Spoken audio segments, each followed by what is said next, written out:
बोले, क्यों रे कहार, तुम बहुत देर से बोझा ढो रहे हो।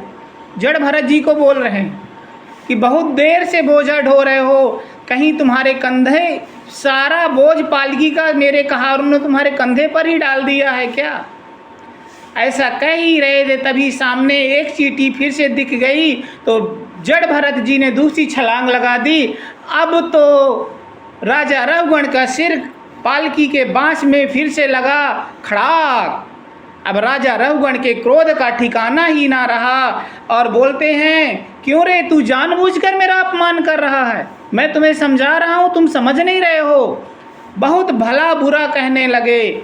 इतने में जड़ भरत जी ने सोचा, राजा रघुगण तो मुझे जानते नहीं हैं, अनजाने में कहीं ब्राह्मण का अपराध ना बन जाए। तो आज जड़ भरत जी एक राजा को ब्राह्मण के अपराध से बचाने के लिए बोले हैं। राजा रघुगण को जड़ भरत जी उपदेश दे रहे हैं। जीवन में पहली बार जब से जन्म लिया है तो आज पहली बार राजा रघुगण को भरत जी, जड़ भरत जी उपदेश दे रहे हैं। क्या बोलते हैं जड़ भरत जी, त्वयोदितं व्यक्तमविप्रलब्धं भारतो समय स्यादि वीरभर गन्तुर्यादि स्यादिगम्य महवा पीपेति रासो न विदा प्रवादा। कह रहे हैं राजन, जड़ भरत जी बड़े प्रेम से बोलते हैं, राजन आप कह रहे हैं कि तुम्हारे ऊपर बड़ा भार पड़ा हुआ है, तुम्हारे ऊपर बहुत भार लदा हुआ, तुम बड़े पतले हो, बहुत दुबले हो, पालकी ढो रहे हो। तो राजन ये सारे गुण तो शरीर के हैं, दुबला पतला मोटा ये तो शरीर के गुण हैं, बोझ तो शरीर को पड़ता है। मेरा तो इसमें कोई संबंध है ही नहीं, क्योंकि मैं तो आत्मा हूँ। और जो तुम अपने को राजा और मुझे इन कहारों को अपना सेवक मान रहे हो, तो ये सोचना केवल तुम्हारे व्यवहार हुआ, ये सोचना सिर्फ तुम्हारा व्यवहार है। तत्व की दृष्टि से सोचने पर मुझ में और तुम में कोई फर्क नहीं है, कोई अंतर नहीं है, क्योंकि जो आत्मा मेरे अंदर विराजमान है वही आत्मा राजन आपके अंदर भी विराजमान है।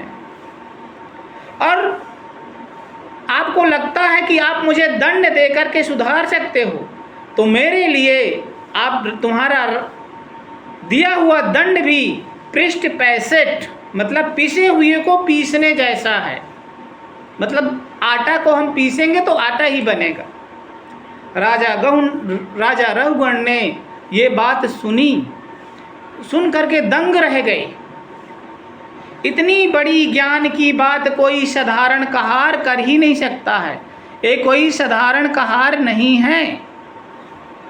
तुरंत समझ गए और जैसे ध्यान से देखा कि उनके कंधे पर यज्ञोपवीत पड़ा हुआ था, तुरंत समझ गए ये तो ब्राह्मण है। तुरंत पालकी से कूद करके जड़ भरत जी के चरणों में लेट गए। करत्तम निगुण चरण द्विजानाम, महाराज ब्राह्मण के रूप में विचरण करने वाले आप कौन हो, और आपके कंधे पर यज्ञोपवीत है, इसलिए ये तो निश्चित है कि आप द्विज हैं। आप बताइए आप कौन हैं। महाराज मैं आपको स्पष्ट बता दूं, न हम विशंके सुरराज वज्रान त्रयस्य शूलन यमस्य दंडात न गण्य कर्मा सोमानि वित्तवाष्ट्रक्ष भ्रंश ब्रह्मा कुलावमनात्। न तो मैं इंद्र के वज्र से डरता हूँ, न शंकर जी के त्रिशूल से डरता हूँ, न यमराज के दंड से डरता हूँ, न अग्नि कुबेर के किसी अस्त्र शस्त्र से नहीं डरता हूँ, क्योंकि ये क्रोधित हो जाएंगे तो हमारा नाश करेंगे। मुझे डर ये लगता है तो सिर्फ ब्राह्मण के अपराध करने से लगता है, क्योंकि अगर ब्राह्मण क्रोधित हो जाए तो पूरे कुल का नाश हो जाता है। सोचिए राजा रघुगण ने कितनी बड़ी बात कही। और आज ये विडंबना है, आज कलयुग में ब्राह्मण को कोई मान ही नहीं रहा है, ब्राह्मण का सब कोई अपमान ही कर रहे हैं।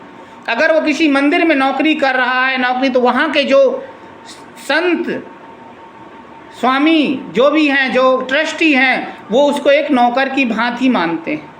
उनको ये नहीं लगता कि कोई अपराध हो जाएगा, उसको एक नौकर मानते हैं। अगर वो भिक्षा टन करके अपनी गरीब ब्राह्मण कोई अपनी जीविका चला रहा है तो उसको तरह तरह से परेशान करेंगे। ये कलयुग है, यहाँ ब्राह्मण को कोई मान्यता ही नहीं है।